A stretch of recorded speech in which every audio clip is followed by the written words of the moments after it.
And as Columbia grad student Mahmoud Khalil is finally released from ICE detention, the harrowing tale of a foreign journalist detained and removed from Trump's America.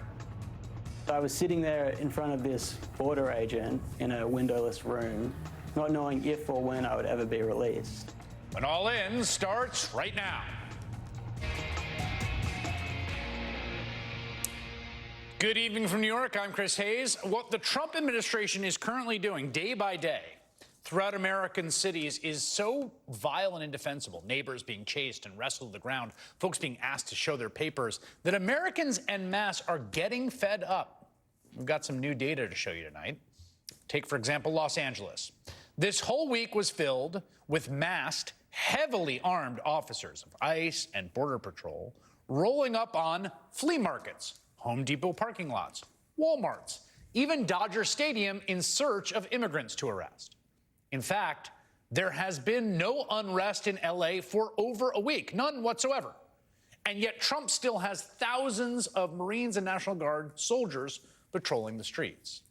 Today, Trump was gloating over an appellate court decision that, for now, allows him to continue to deploy California's National Guard to LA over the repeated objections of Governor Gavin Newsom. Also today, Vice President J.D. Vance traveled to L.A. to take his tour of the city. This is, a week and a half or more after the burning of the Waymos that precipitated the sending in the troops. That's the guy, you'll remember, spread the lie that migrants in Ohio were eating animals off the street last year. And he used his remarks moments ago to spread the lie that California is a leftist rogue state that deserves the police state treatment. We have a public official in Gavin Newsom and Los Angeles Mayor Karen Bass, who over the past few years have actively encouraged illegal migration into this community. When I saw this city, when I was driving through to come to this FBI building, all I could think about is what a great American city Los Angeles is, and what a great tragedy it is that we have allowed illegal immigration and rioting to destroy, I think, one of the great gems of the American family. Oh, really? That's what went through your head as you drove in your huge security cordon to go to the FBI building 2 weeks after some people burned a few Waymos? Thanks for that profound take on L.A., Mr. Vice President. By the way, amazing moment. He called the senator from California, Alex Padilla, Jose Padilla, today during that press conference. Also took no questions from local reporters. Mayor Karen Bass is expected to respond to the vice president at a press conference in this hour. We'll tell you what she says when that happens. But here's the thing, to put it simply. What the Trump administration is doing right now, what Stephen Miller and Donald Trump are doing, is gross. And it's also not working. Because what they're attempting is a kind of confidence game to mask the weakness of what they're doing. Because guess what? People hate this.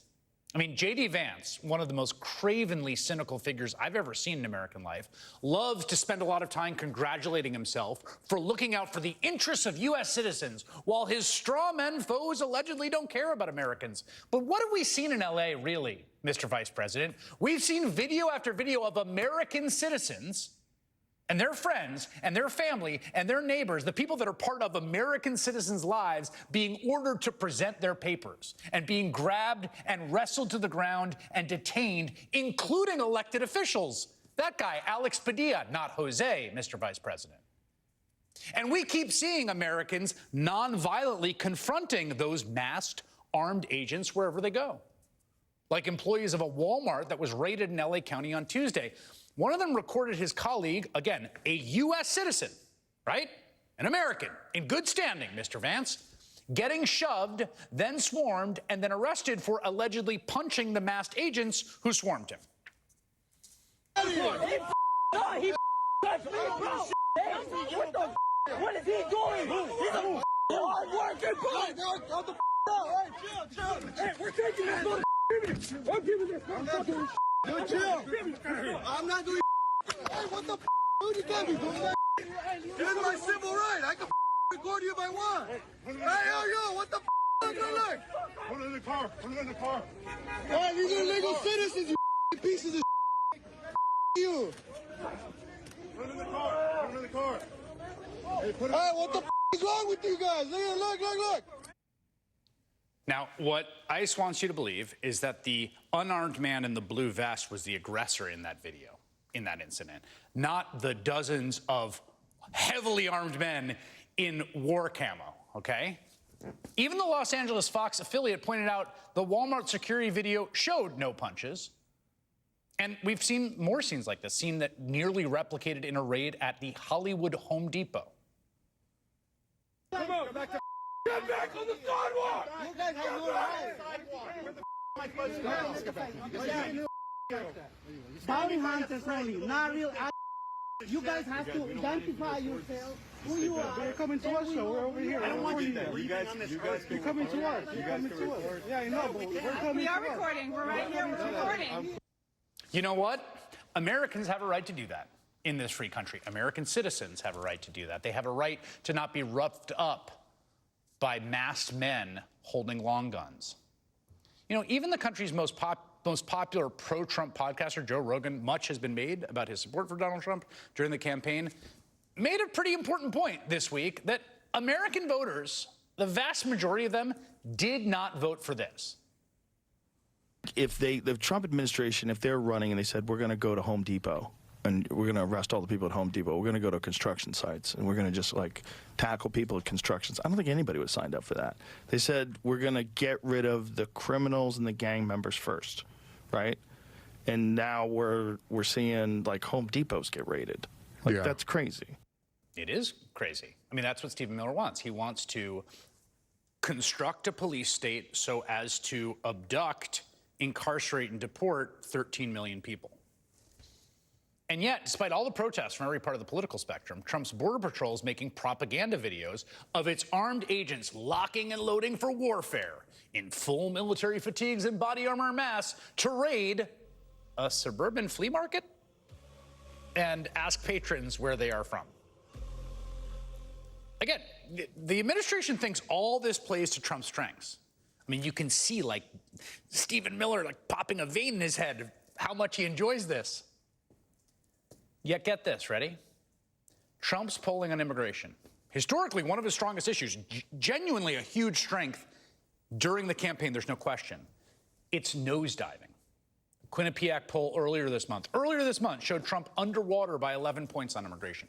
54% disapprove. And when you narrow the question down to Trump's deportation policy, the numbers are even worse for him. He is underwater by 16 points. Those polls were taken before Trump moved Marines and National Guard into Los Angeles, but every major poll since then, from NBC News, from Reuters, shows the same trend.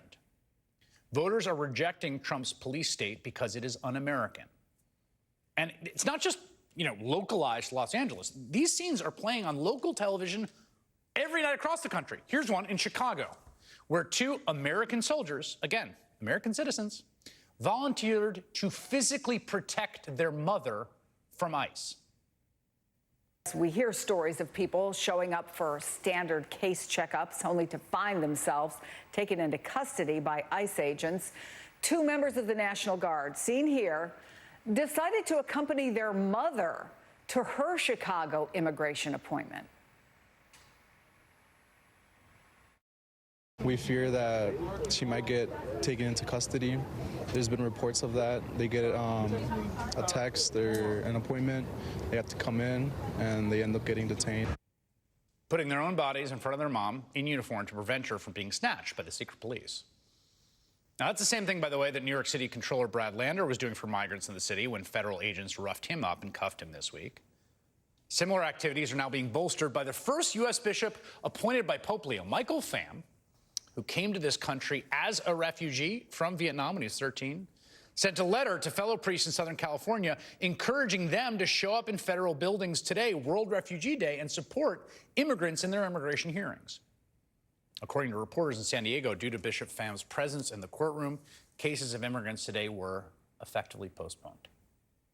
Unless you think this same sentiment isn't rampant among normies, consider the fact that one of America's top professional wrestlers, Brody King, showed up to a match in Mexico City Wednesday night wearing a tank top that said "Abolish ICE."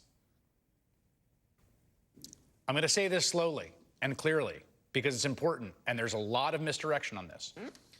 Donald Trump and Stephen Miller are on the wrong side of public opinion on this, and they're losing badly in the court of public opinion. Their answer, as always, is to up the ante. More shows of force, more masked agents, more lies. But the more they lean into the cruelty, the less popular it all is.